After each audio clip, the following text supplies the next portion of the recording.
미국과 한국, 세계 각 지역에서 오늘의 미국 탑뉴스 브리핑 듣고 계신 여러분, 안녕하십니까? 라고 인사를 드리기가 송구스럽습니다. 여러분들께서 다 잘 알고 계시는 것처럼 제주항공 여객기 무안국제공항에서의 충돌 사고, 이제 조금 있으면 몇 시간 있으면 사고가 발생하고 24시간이 지나는 그런 시점입니다. 그래서 오늘은 이 뉴스는 오늘 한국뿐만이 아니라 미국, 세계 각 지역에서 어제 사건이 발생하고 지금까지 탑뉴스입니다. 탑뉴스냐 아니냐 이게 중요한 것이 아니라 여러분과 저의 이 방송을 한국어로 듣고 계신 모든 분들의 마음은 다 똑같고요.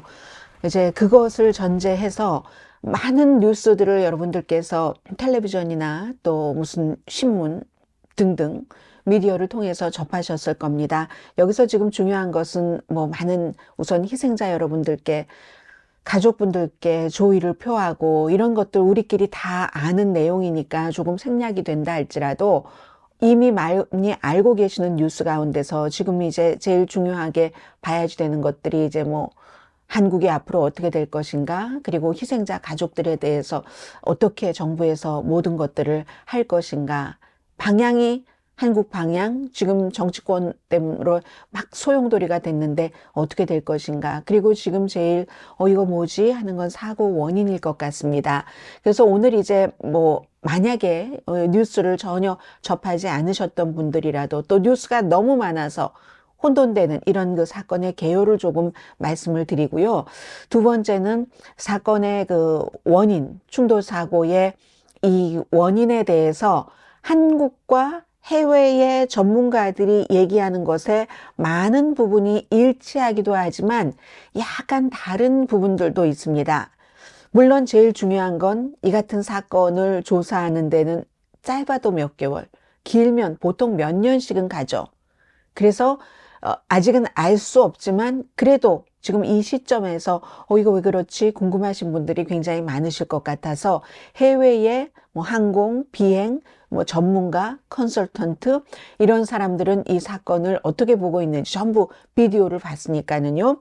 그런 것들을 전해드리겠고, 그리고 한국 항공 역사가 한국에 굉장히 좋았습니다. 지난 몇십 년 동안. 물론 80년대에 큰 사고도 있고 90년대도 있고 했지만 그것을 만회하기 위해서 너무 노력을 했죠. 정부도 그렇고 항공회사에서도 그렇고. 그러한 것들이 지금 안타깝게도 또 점수가 많이 내려갈 수도 있는 거고요. 마지막으로는 이 같은 한국의 정치적인 비상사태에서 최고의 지금 사상자가 난 이런 재난이기 때문에 여기에 대해서 한국 정치권이 정치를 뒤로 하고 합치, 협상, 통합 이런 것을 할 수 있는가 중요하겠죠. 이런 순서로 전해드리겠습니다.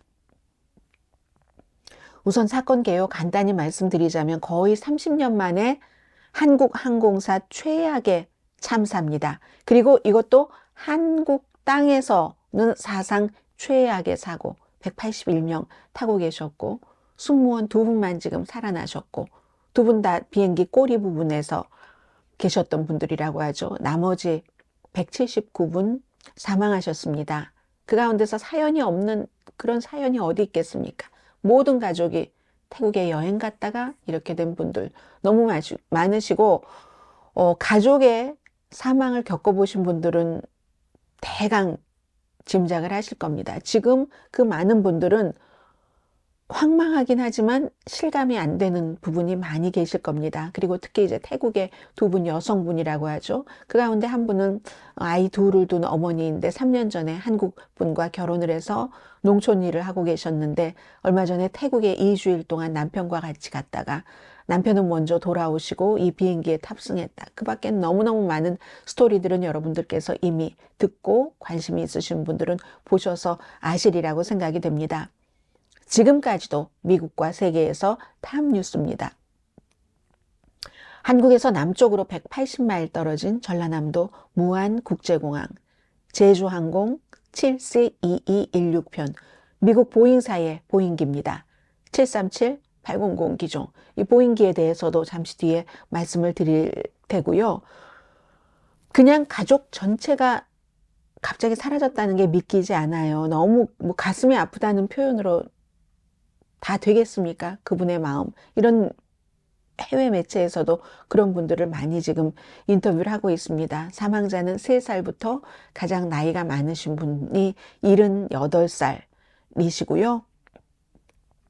비행기 추락 사고가 한국에서 1990년대 조금 이전에 치명적인 항공사고, 여러분들 뭐 다 알고 계시는 무슨 뭐 대한항공, 뭐 괌 이런 사고들을 말씀을 드리고요. 그런 사고가 있고 나서 큰 항공 재난이 없었기 때문에 한국에서는 너무나 충격적입니다. 이런 내용들을 미국과 해외 언론도 전부 보도를 하고 있습니다. 가장 최근에 한국의 큰 비행기 사고가 97년이네요. 대한항공의 괌 고지대에서 추락을 해서 254명 가운데 229명이 숨지신 것. 그리고 93년도에도 있었고 아시아나항공 역시 보잉이었습니다.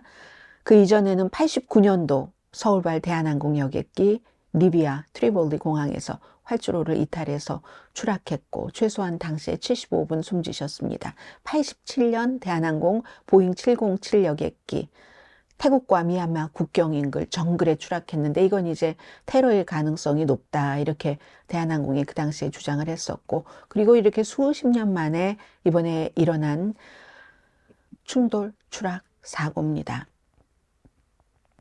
자, 지금 뭐부터 말씀을 드릴까요? 사고 원인을 말씀을 드려야지 되겠죠. 나름대로 24시간이 거의 지나기 때문에 많은 한국 매체를 통해서 보셨을 겁니다.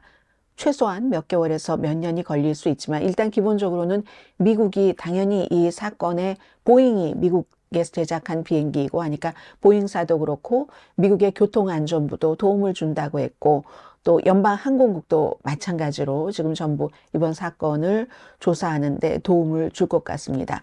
1, 2, 3. 원은 조류 충돌로 인한, 그리고 두 번째는 기체 결함이나 정비, 세 번째는 활주로 길이, 이런 것들인데 우선 분명히 지금까지 이 정도만 가지고는 원인을 알 수가 없죠. 불분명합니다. 그러나 일단 한국에서는 조류 충돌에 이제 집중을 하고 있고, 해외 전문가들은 글쎄 조류 충돌만 가지고 좀 그런 분위기가 더 강한 뭐 이 정도거든요. 말씀드리겠습니다. 그리고 워낙에 이제 조류 충돌이라는 것은 흔하기 때문에 착륙할 때 이 정도의 사고를 일으킬 만큼 심각하지 않다. 그리고 사고기가 이 같은 조류 충돌에 대해서 충분히 대비가 된 것이라고도 하고요. 그러나 이것도 케이스 바이 케이스이기 때문에 항공 안전에 대해서도 100% 안전한 게 아닌 겁니다. 기후, 뭐 조류도 조류의 크기에 따라서 다르고 그때 비행기의 속도가 어떻게 됐는가, 고도가 어떻게 됐느냐에 따라 다 다른데 그 모든 케이스를 전부 임상실험 하듯이 할 수가 없기 때문에 이게 지금 정확하지 않은 거고요. 우선 기본적으로는 무안 국제공항이 그 무안 지역과 잘 아시겠지만요, 전라도에 살고 계셨던 분들, 또 전라도에서 아마 이 방송을 듣고 계신 분들도 많으시리라고 생각이 됩니다. 한반도 서해안에 지금 겨울이죠. 철새들이 주변에 농지도 많고 먹을 것도 많고 쉴 공간도 많아서 완전히 좋아하는 휴식처잖아요. 월동 휴식처 그곳. 그래서 지금 한국 매체의 사진들을 보니까 유난히 그날 비행기 충돌 사고가 일어나기 전에 그렇게 많은 철새들이 공항 쪽으로, 공항 밖에서 오는 것을 난 처음 봤다 하는 공항 관계자들의 말도 있던데요. 뉴욕타임스도 이 점을 지적을 했습니다. 그렇게 많은 새떼를 본 적이 없다. BBC도 똑같이 이렇게 지적을 했네요. 그리고 한국, 이건 제가 지금 보도해 드리는 건 전부 해외 언론의 보도입니다. 미국에선 뭐 로이터, AP, 뭐 뉴욕타임즈, 뭐 월스트리트저널, 뭐 이런 뭐 워싱턴 포스트 모든 주요 매체, 그리고 영국의 BBC, 가디언 등등입니다. 한국 공항공사가 국회에 제출한 자료에 따르면 2019년부터 올해 8월까지 10건의 이 비행기 조류 충돌이 있었다고 하죠. 그리고 이제 공항이 확장 계획이 있었기 때문에 활주로 문제 나중에 말씀드리겠지만 이번에 쓸 수 있는 활주로가 조금 짧았다고 하고요. 가디언은 호주의 항공 전문가 또 호주의 항공 컨설턴트 두 사람의 말을 인용을 주로 했습니다. 뭐 제프리 데일시라든가 트레버 젠슨, 이 두 분이 그쪽 분야에서 굉장히 권위 있는 분이신가 봅니다. 조류 때의 충돌로 랜딩 기어가 펼쳐지지 못하는 걸 본 적이 없다. 그리고 특히 이 기종은 새 충돌을 좀 잘 처리할 수 있도록 설계가 됐다. 이게 관제탑에서 조류와 충돌할 가능성이 있다. 비행기에 신호를 보냈고, 그리고 나서 비행기에서 조난 신고를 한 거죠. 메이데이 신호를 선언을 했고, 그리고 한 2분 뒤에 착륙을 이쪽으로 저쪽으로 관제탑 지시에 따라서 한쪽에서 또 반대 방향에서 두 번 시도하다가 그 맨 끝에까지 간 거죠. 활주로 끝에까지 가서 그 벽을 받고, 벽을 들이받고는 그 들이받기 전에 이미 엔진에 불이 붙었다는 게 지금 그 의식을 회복한 그 승무원의 얘기고요. 전체적으로 걸린 시간이 6분밖에 안 됐습니다. 그래서 이제 새 대가 엔진 속으로 설령 들어갔다 할지라도 엔진이 즉시 꺼지지 않기 때문에 조종사가 반응할 시간이 있었을 것이다. 지금 이제 랜딩 기어도 없이, 그러니까 그 바퀴요. 랜딩할 때 딱 나오는 그 바퀴도 없이 동체 착륙을 지금 한 거잖아요.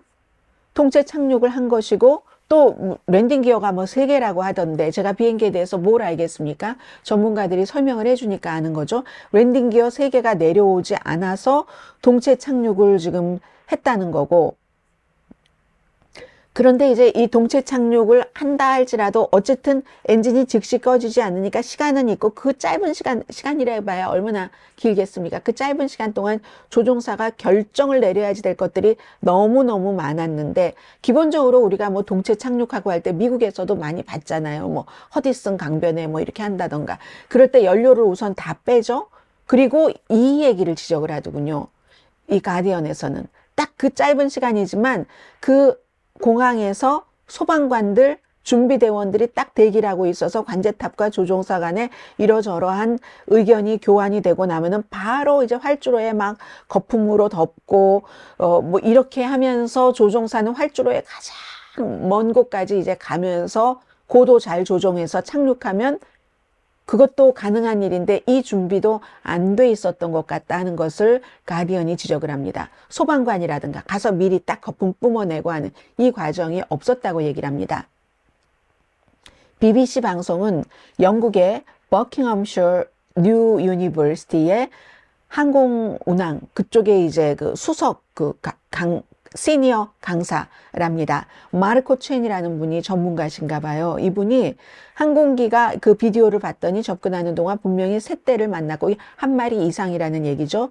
엔진에 새가 들어간 것으로 의심되는 증거를 본인은 전문가로서 파악을 했는데, 그런데 그 앞에 호주의 전문가들은 새 떼가 그렇다고 이렇게까지는 아니야 라고 하지만 이분은 새의 크기, 항공기의 속도, 뭐 그 다음에 이제 충돌의 위치도 중요하다고 얘기를 합니다.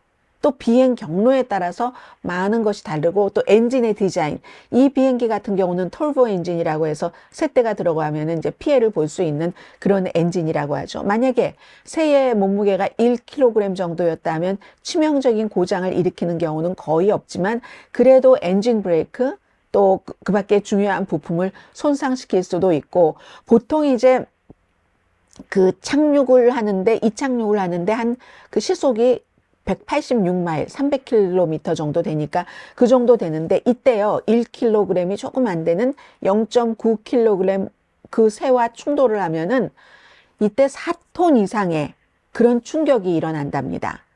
그래서 이제 공기 그 흡입구로 새가 빨려 들어가면은 기체 내부가 손상돼서 이제 큰 해를 줄 수도 있다, 이런 얘기도 하고, 새의 무게가 만약에 3kg 정도 된다 이러면, 그리고 그 여러 시스템이 동시에 뭔가 막 부작용을 일으켜서 부딪히고 나면은, 그러면 아무리 비행기를 시중에 내놓기 전에 여러 가지 광범위한 테스트를 한다 할지라도 항공안전에 드물고 상상하지 못했던 극단적인 시나리오가 발생할 수 있다. 뭐 3kg 정도 되면 거의 100조? 뭐 이 정도 될까요?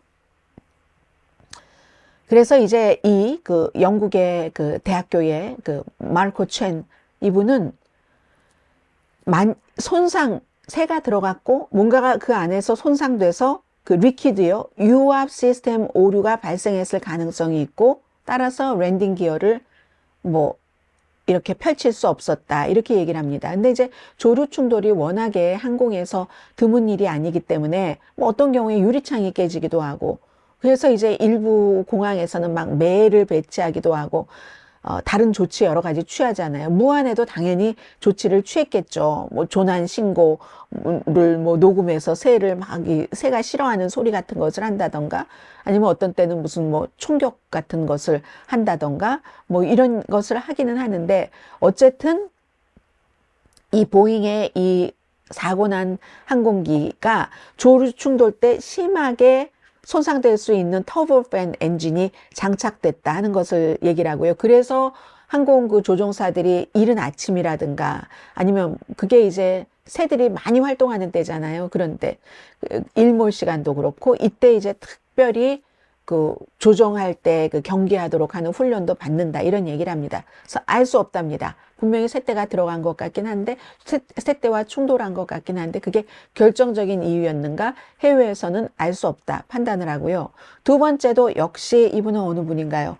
호주의 항공 컨설팅 회사 항공 그 프로젝트의 키스 톤킨이라는 매니징 디렉터라고 하네요.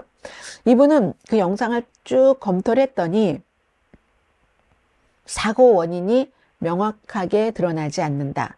설령 이 랜딩 기어가 고장나도 착륙할 때 뭐 자동으로 뭔가가 되거나 아니면 수동으로 조작할 수 있어야지 되는데, 게다 대고 여기 이제 날개 그 플립도 착륙하기 위한 그 활성화가 작동하지 않았다고 하잖아요.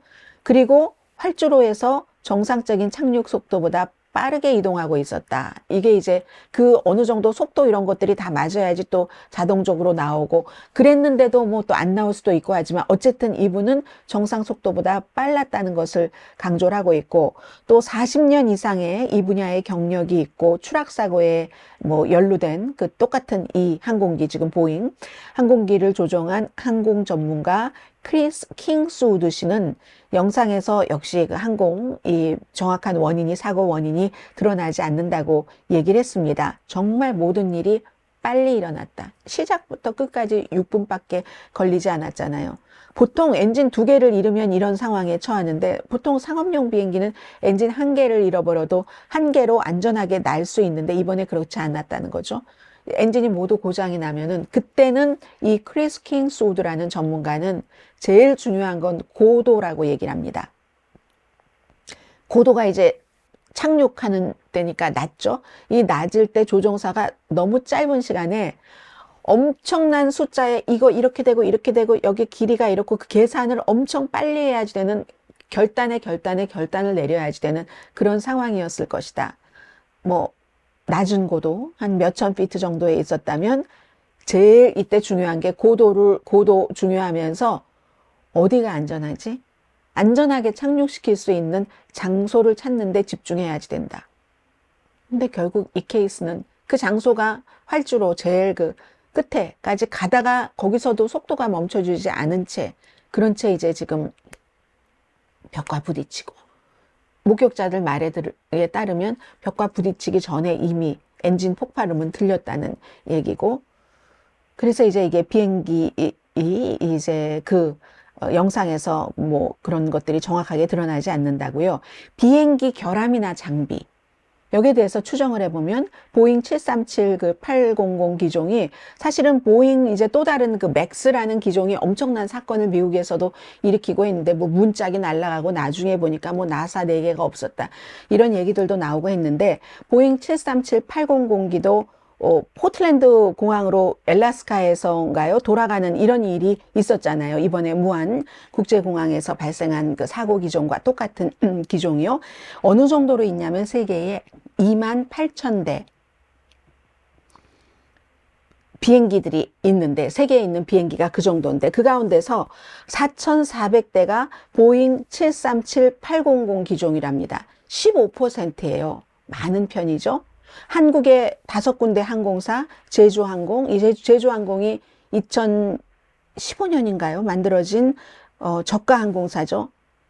그리고 뭐 티웨이 항공, 진에어, 이스타, 대한항공을 포함해서 이제 많은 한 200군데의 항공사가 이 737-800 기종을 쓰고 있고요. 아시아나 유럽, 북미, 미국을 포함해서 인기가 높고 그런 것이고, 지금 여기에 USC 대학교의 공과대학 교수 얘기가 실리네요.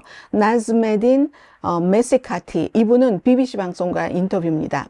이분이 보잉 737 기종의 안전을 쭉 연구해온 분인데, 세계 항공기의 그 나이가 한 5년부터 27년까지 이상까지 있는데, 잘 관리된 그런 여객기는 한 20년에서 30년 그 이상도 비행할 수 있답니다.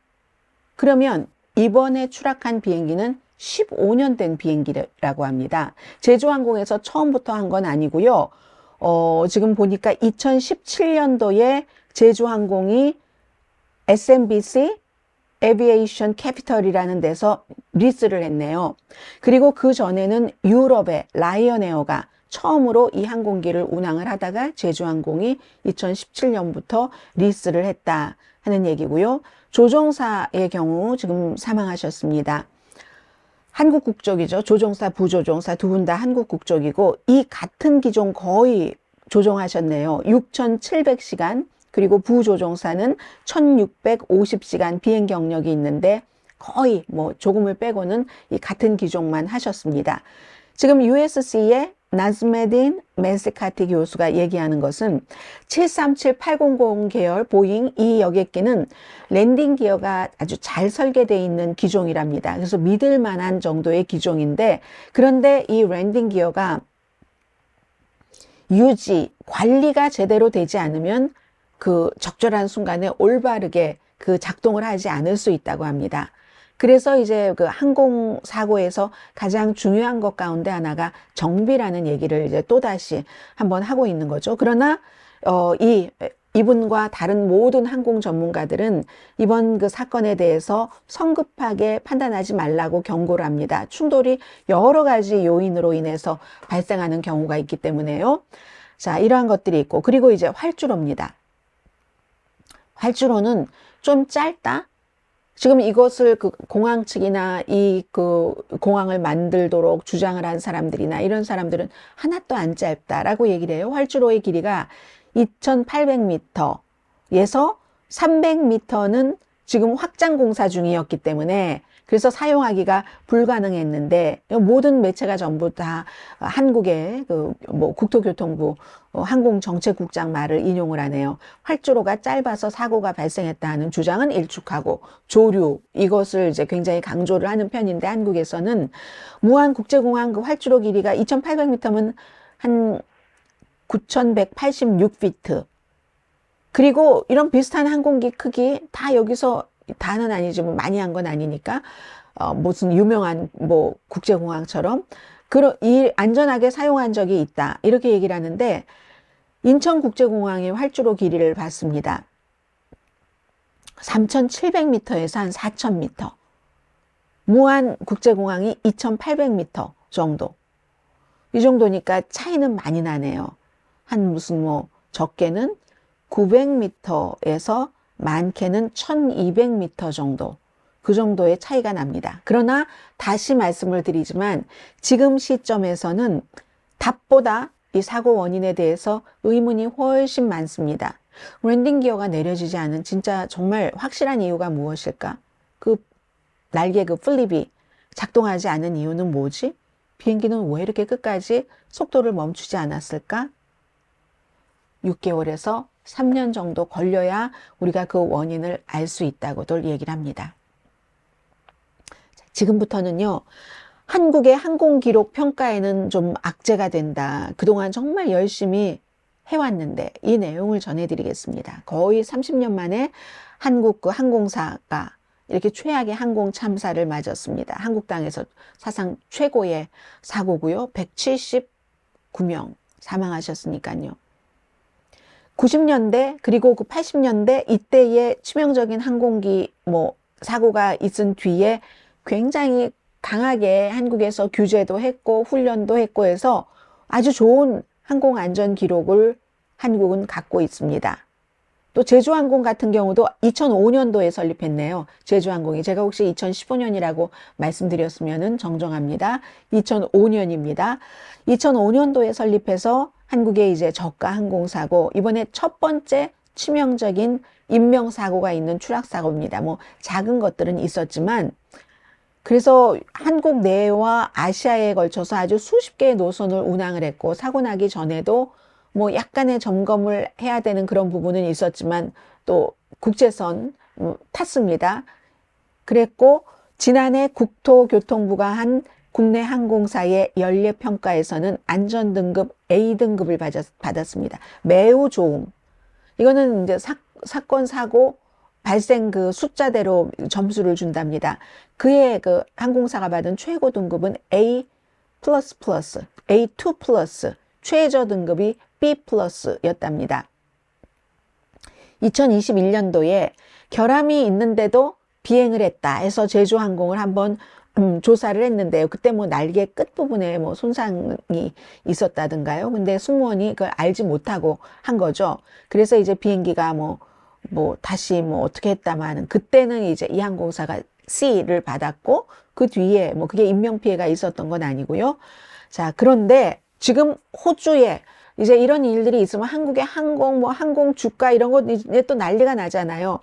호주의 항공 컨설팅 회사, 좀 전에 말씀드린 그 에비에이션 그 프로젝트의 케이스 토큰 씨, 이분이 턴킨 씨, 이분이 얘기를 하는데, 이번 추락 사고가 한국이 늘 위태위태하다가 이런 문제가 일어났다, 이럴 가능성은 전혀 없다고 얘기를 합니다.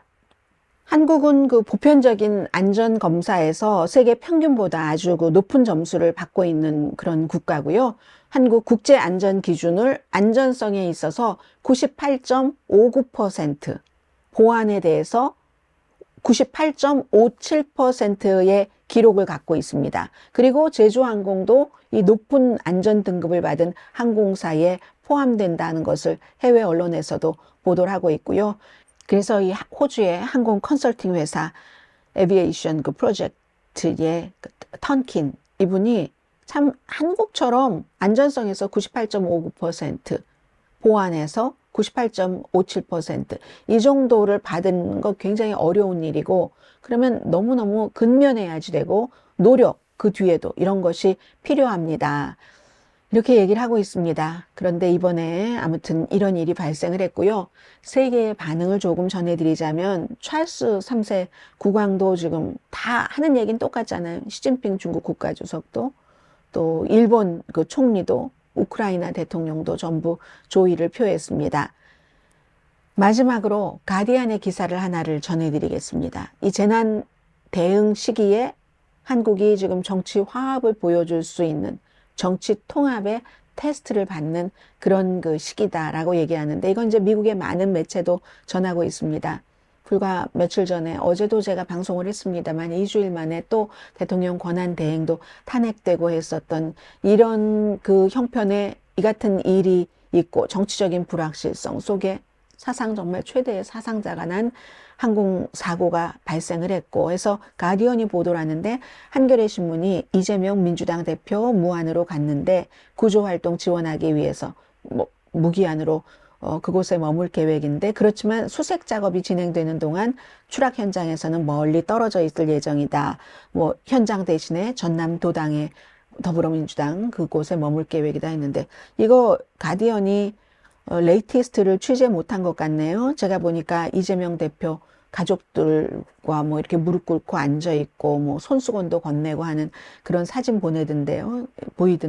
현장에 갔습니다. 그리고 국민의힘은 사고 조사 또 희생자 가족 지원에 집중하는 무슨 태스크포스 같은 것 만든다고 하고요. 그래서 이제 오늘 무안을 방문을 해서 여러 가지 유가족들 만난다, 이런 얘기가 있고, 제일 중요한 사람은 최상목 대통령 또 국무총리 권한대행이죠.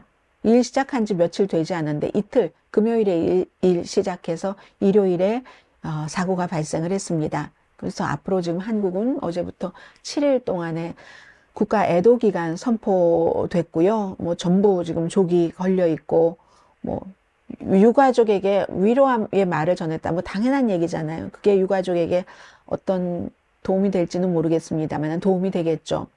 이 최상목 권한대행의 유가족들이 어떤 경우는 왜 이렇게 뭐가 늦느냐 뭐 이런저런 얘기를 할 때 네 알겠습니다. 죄송합니다. 알겠습니다. 이런 얘기를 반복해서 하면서 그 인사를 할 수밖에 없었다는 게 가디언의 보도입니다. 그리고 지금 정치적인 불확실성과 또 하나 이번 사건을 해결하는 것도 행정안전부까지 확대됐다. 행정안전부가 이런 일이 있으면 사고를 수습을 해야지 되고 행정안전부의 이상민 장관은 이태원 할로윈 때에 그 사건 때문에 참사 때문에 탄핵을 당할 그 위기에서 이번에 본인이 스스로 사퇴를 했죠. 대통령 계엄령 선포되고 나서 탄핵되기 좀 전이었었죠. 그래서 지금 이런 일이 있을 때 가장 앞장서서 수습을 해야지 될 부서에 장관이 없습니다. 거기도 또 대행이 합니다. 행정안전부도.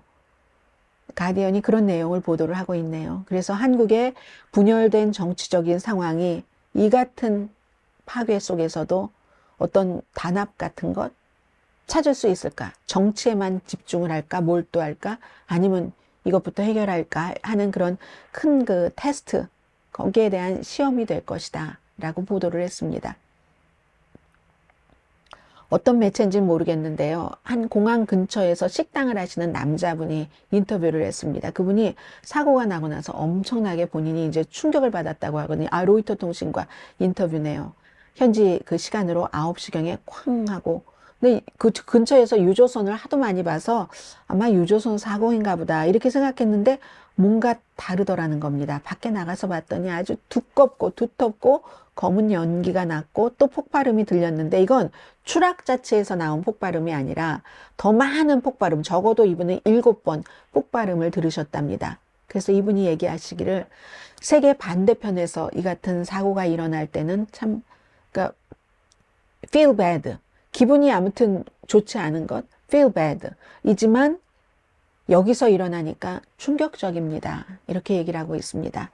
지금 한국에서 특히 이제 전라도에서 혹시라도 이 방송을 보고 듣고 계신 분들이라면 무슨 말씀을 드려야 될지 잘 모르겠습니다. 아무튼 여러분들을 생각하고 있고 저희들이 생활을 하는데도 영향을 받을 그럴 정도로 마음 많은 그곳에 있다는 것 말씀드리고요.